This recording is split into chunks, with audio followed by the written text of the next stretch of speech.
नमस्कार दोस्तों, यमुना अथॉरिटी की एक और स्कीम आई है। फ्यूल फिलिंग स्टेशन है और बहुत ही प्राइम लोकेशन में सेक्टर 18 और सेक्टर 20 में है। टोटल ज़्यादा प्लॉट नहीं है, टोटल 3 ही प्लॉट हैं और अलग अलग सेक्टर्स में है और साइजेस भी अलग अलग हैं। तो मैं सारा आपको एक्सप्लेन करता हूँ। ये स्कीम आज ही लाइव हुई है, यानी 23 अगस्त को। ठीक है, स्कीम ये क्लोज होगी 16 सितंबर को, यानी 16 सितंबर तक का आपके पास टाइम है रजिस्ट्रेशन और पेपर वर्क और डिपॉजिट करवाने का। ई ऑक्शन होगी इसमें। यमुना अथॉरिटी की सारी स्कीम ई ऑक्शन आ रही हैं और RPS 08 को छोड़ के और एक इंडस्ट्री की स्कीम को छोड़ के बाकी सब ई ऑक्शन की स्कीमें हैं। और RPS 08 में सुनने में आ रहा है कि शायद 2 लाख का फिगर टच कर गया है। अब देखते हैं जब न्यू प्रॉपर कुछ आता है तो I definitely make a video on that also.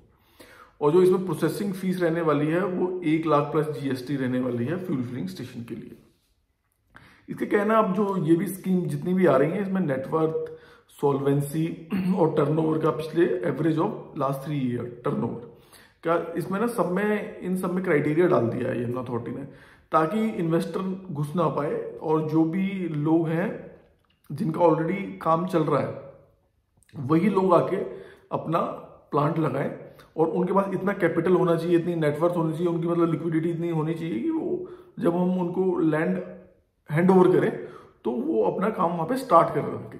तो इसलिए इन्होंने ना सब में ही ये क्राइटेरिया ऑलमोस्ट पिछली 2 स्कीम आई थी कमर्शियल वाली, उनको छोड़ के बाकी सब में ये क्राइटेरिया इन्होंने डाल ही रखा है। मैं आगे भी आपको एक्सप्लेन करता हूँ कि क्या क्राइटेरिया। उससे पहले मैं आपको एक्सप्लेन कर दूं कि इसमें जो ये जो अब जितनी भी स्कीम ला रहे हैं सब में जो पेमेंट प्लान है वो काफी इन्होंने लुक्रेटिव कर दिया है।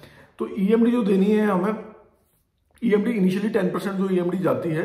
इसके अलावा जब अलॉटमेंट हो जाता है तो within 60 days from the allotment letter आपको 40% पैसा टोटल जो भी ऑप्शन में जाएगा प्लस जो EMD दी थी उसको एडजस्ट करके जो भी पैसा जाएगा 40% आपको विद इन 60 डेज में जमा करा देना। अब आपका पैसा रहेगा 60% के लिए पूरे 5 साल का टाइम दे दें और हाफ ईयरली इंस्टॉलमेंट है, यानी 10 इंस्टॉलमेंट में 5 साल में आपको रिमेनिंग जो 60% आपका पैसा रह जाएगा अथॉरिटी को वो देना है। डेफिनेटली उस पर कुछ इंटरेस्ट तो चार्ज होगा ही, तो वो करके तो पर लुक्रेटिव है काफी payment plan in my opinion.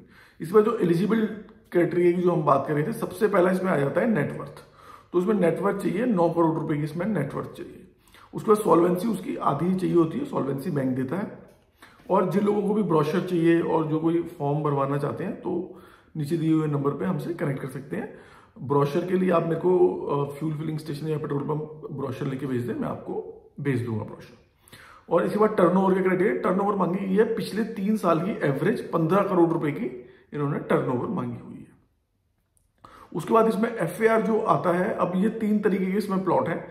जो सेक्टर 18 वाला है वो है 2100 मीटर का, सेक्टर 20 वाला है 1600 मीटर का और सेक्टर 22D में जो है वो भी 2100 मीटर का है। यानी 3 सेक्टर हैं और 3 प्लॉट हैं और 2100 और एक 1600 अलग अलग साइज हैं। और ये सब ना जो भी ये होते हैं सब PLC वाले प्लॉट होते हैं, यानी प्रेफर्ड लोकेशन होती है। तो जो भी इसका रिजर्व प्राइस रखा हुआ होगा, तो जैसे मान लो कॉर्नर ही लगते हैं ये मोस्टली, या फिर 45 मीटर रोड पे, 24 मीटर रोड पे, 60 मीटर रोड पे ऐसे ही होते हैं। तो जो भी इसका रिजर्व प्राइस जो इन्होंने रखा हुआ 51,800 रखा हुआ है, यानी 51,800 रुपये। और जितने भी ये प्लॉट होते हैं सब ना PLC वाले होते हैं। तो किसी किसी में PLC 2 लगती हैं, या कॉर्नर आ गया या रोड आ गई, किसी किसी में 3 PLC लगती है। और PLC का हर PLC का 5% का वो चार्ज करते हैं। तो यानी मोटा मोटा आप देख लो किसी भी हर जो ये तीनों प्लॉट है इनमें 2 PLC तो लगी रही हैं, जो मैंने भी ब्रोशर गो थ्रू किया है।